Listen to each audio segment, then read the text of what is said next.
भगवान श्री कृष्ण कहते हैं किसी भी चीज़ को समझने के लिए सबसे पहले मन को शांत रखना चाहिए और फिर काम पर ध्यान देना चाहिए, क्योंकि हम मन से ही प्रश्न खोज लेते हैं और मन में ही जवाब देकर बैठ जाते हैं।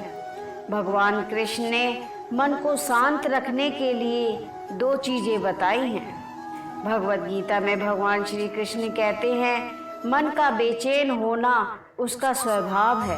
हमारे मन को लगता है कि अगर वह अलग अलग बातों के बारे में सोचता रहेगा तो हमें अपनी आने वाली हर मुश्किल और मुसीबत से बचा लेगा, पर ऐसा होता नहीं है। हम अपने जीवन का काफ़ी अधिक समय सोच करके परेशान होने में निकाल देते हैं।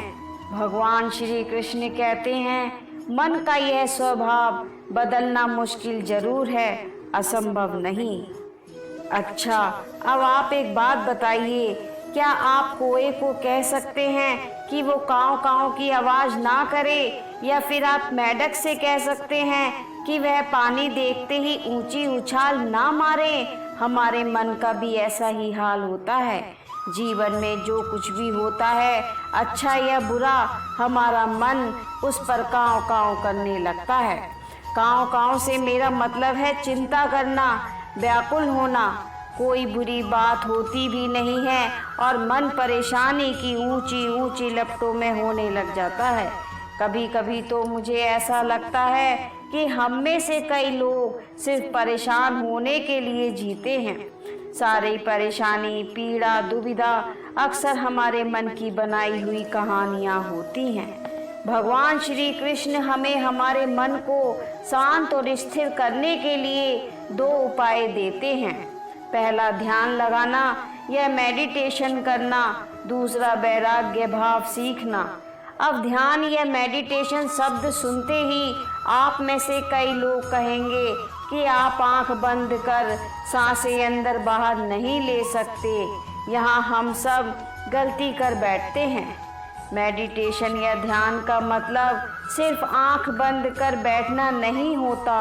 मेडिटेशन का मतलब होता है अपना पूरा ध्यान किसी चीज़ पर लगाना और उसे हटने नहीं देना।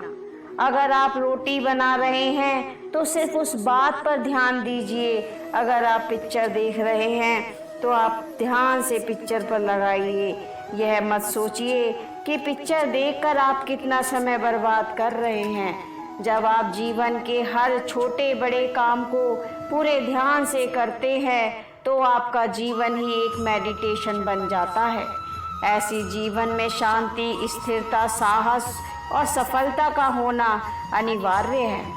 वैराग्य भाव उपाय दूसरा है। वैराग्य का अर्थ यह नहीं है आप सब कुछ छोड़कर जंगल में जाकर बैठ जाएं।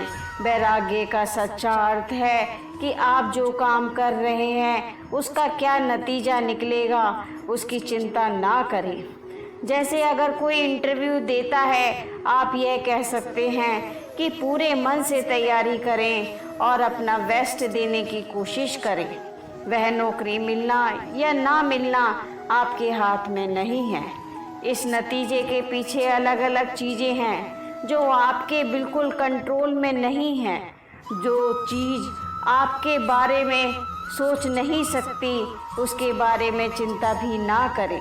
यही वैराग्य का मतलब सच्चा होता है और यही है भगवान श्री कृष्ण का दूसरा उपाय, मन को चिंता की लपटों से बचाने का।